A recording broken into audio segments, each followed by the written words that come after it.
मित्रों नमस्कार। ट्विटर पर ब्लू टिक के लिए अब यूजर्स को पैसे देने होंगे। कंपनी के नए सीईओ एलन मस्क ने साफ शब्दों में ये बता दिया। चाहे कितनी भी शिकायत कर ली जाए, लेकिन यूजर्स को ट्विटर पर ब्लू टिक के लिए हर महीने $8 का भुगतान करना होगा। 44 अरब डॉलर में ट्विटर के टेक ओवर के बाद एलन मस्क ने कहा कि सोशल मीडिया प्लेटफॉर्म पर फर्जी अकाउंट और फर्जीवारों से निपटने के लिए ये कदम ज़रूरी है। अभी तक ट्विटर पर असली अकाउंट की पहचान यानी ब्लू टिक वेरिफिकेशन मुफ्त में मिलता था। हालांकि मस्क के इस ऐलान की आलोचना भी हो रही है। माना जा रहा है कि इससे ट्विटर पर असली और फर्जी कंटेंट में फ़र्क में मुश्किल हो जाएगा। मस्क के ऐलान पर भारत में भी खूब चर्चा हो रही है। कई ट्विटर यूजर्स का कहना है कि अगर उनका ब्लू टिक वापस ले भी लिया जाए तो इससे उनके ऑनलाइन अनुभव पर कोई फ़र्क नहीं पड़ता, लेकिन वो इसके लिए पैसे देने के पक्ष में नहीं है। कुछ लोगों का ये भी कहना है कि पैसे लेने से ब्लू टिक की अहमियत ही खत्म हो जाएगी। ट्विटर डील पूरी होने से पहले ही मस्क ने ये कहा था कि वो इसे फ्री स्पीच वाले जगह बनाना चाहते थे, लेकिन अब ट्विटर के ब्लू टिक के लिए भुगतान के साथ मस्क की ये दलील भी सवालों के घेरे में आ गई है। वहीं ट्विटर पर अपने वेरीफाइड हैंडल से काशिफ रजा लिखते हैं, एक ब्लू टिक पाने के लिए मुझे 4 साल का इंतज़ार, 15,000 ट्वीट, 25 से ज़्यादा बार आवेदन करने पड़े थे, लेकिन अब आप इसे सिर्फ $8 में पा सकते हैं। एक वरिष्ठ IPS अधिकारी लिखते हैं, धरती पर सबसे अमीर शख्स केवल अमीरों को ब्लू टिक ऑफर दे रहे हैं, जो इस शख्स को और भी अमीर बनाएंगे।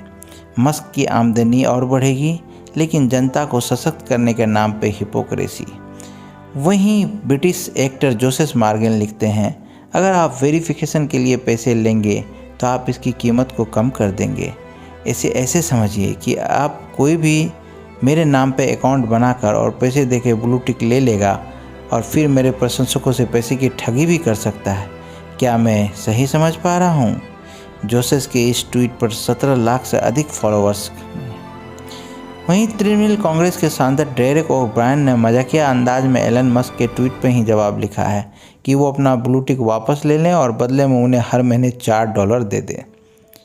वहीं ब्रिटिश सांसद क्रिस ब्रायंट लिखते हैं कि उन्हें कभी ब्लू टिक नहीं मांगा और अब ये हट भी जाए तो उन्हें कोई फ़र्क नहीं पड़ेगा, लेकिन वो निश्चित तौर पर इसे प्रमाणीकरण के लिए पैसे नहीं देंगे।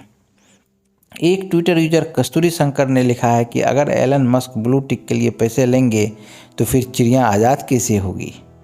दरअसल ट्विटर डील पूरी करने के बाद मस्क ने पहले ही ट्वीट में कहा था कि चिड़िया आज़ाद हो गई है। बांग्लादेशी लेखिका तस्लीमा नसरीन ने कहा कि अगर उन्हें ब्लू टिक वेरिफिकेशन के लिए पैसे देने पड़ेंगे तो उन्हें ये नहीं चाहिए। ट्विटर पर ऐसे भी यूजर्स मौजूद हैं जिनके लाखों फॉलोअर्स हैं, लेकिन उनके पास ब्लू टिक नहीं है।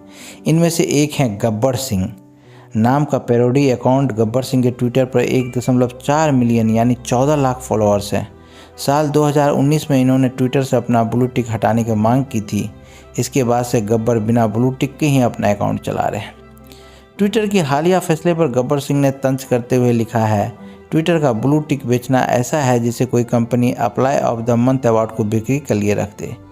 वहीं वरिष्ठ पत्रकार अजीत अंजुम ने एलन मस्क के लिए लिखा है, ये बंदा मानेगा नहीं, ब्लू टिक बेचने की पूरी प्लानिंग करके आया है। अजीत अंजुम का अकाउंट भी वेरीफाइड नहीं है और उनके 15 लाख से अधिक फॉलोअर्स हैं। एलन मस्क ने वेरिफिकेशन के पुराने तरीके का आलोचना करते हुए इसे मालिक और मजदूर वाली व्यवस्था बताया। मस्क ने ट्विटर पर $8 देकर ब्लू टिक पाने वाली नई व्यवस्था को लोगों को हाथ का ताकत कहा। ट्विटर पर ब्लू टिक पाने के लिए यूजर्स को एक ऑनलाइन आवेदन देना होता था और राजनेताओं, पत्रकारों और इसी तरह की बड़ी हस्तियों के लिए आरक्षित था। एलन मस्क ने सिलसिलेवार किए ट्वीट्स में बताया कि $8 देने वाले यूजर्स को रिप्लाई, मेंशन और सर्च में प्राथमिकता मिलेगी। इसके साथ ही यूजर्स लंबे वीडियो और ऑडियो भी ट्वीट कर सकेंगे। यूजर्स को अभी की तुलना में देखने वाले विज्ञापनों की संख्या आधी हो जाएगी। चर्चित हस्तियों के लिए प्रोफाइल के नाम के नीचे एक और टैग होगा, जो फिलहाल कई अमेरिकी राजनेताओं के अकाउंट पर दिखता है। एलन मस्क के सामने सबसे बड़ी चुनौती है कि ट्विटर की आमदनी कैसे बढ़ाई जाए। कंपनी बीते कई सालों से मुनाफा नहीं कमा सकी है, लेकिन उनका ये फैसला ट्विटर की आमदनी बढ़ाएगा इसकी गारंटी नहीं दी जा सकती। बल्कि जानकारों का मानना है कि ट्विटर की सीमित एक्टिव यूजर्स की एक बड़ी संख्या ब्लू टिक के लिए पैसा देना वाजिब नहीं समझेगी। ब्लू टिक के लिए पैसे देने का समर्थन न करने वाले बहुत से यूजर्स उनका ये लेख ट्विटर पर शेयर कर रहे हैं। अपने इस नए तर्क के समर्थन में वो लिखते हैं, नई व्यवस्था में बैंक, सरकारी एजेंसियों या जाने माने लोगों का नाम पर वेरीफाइड अकाउंट बनाकर मासूम यूजर्स को बेवकूफ़ बनाना और फेक न्यूज़ फैलाना आसान हो जाएगा। इसका नतीजा ये होगा कि ट्विटर को मॉडरेशन और अदालतों के मुकदमे पर भारी भरकम राशि खर्च करनी पड़ सकती है।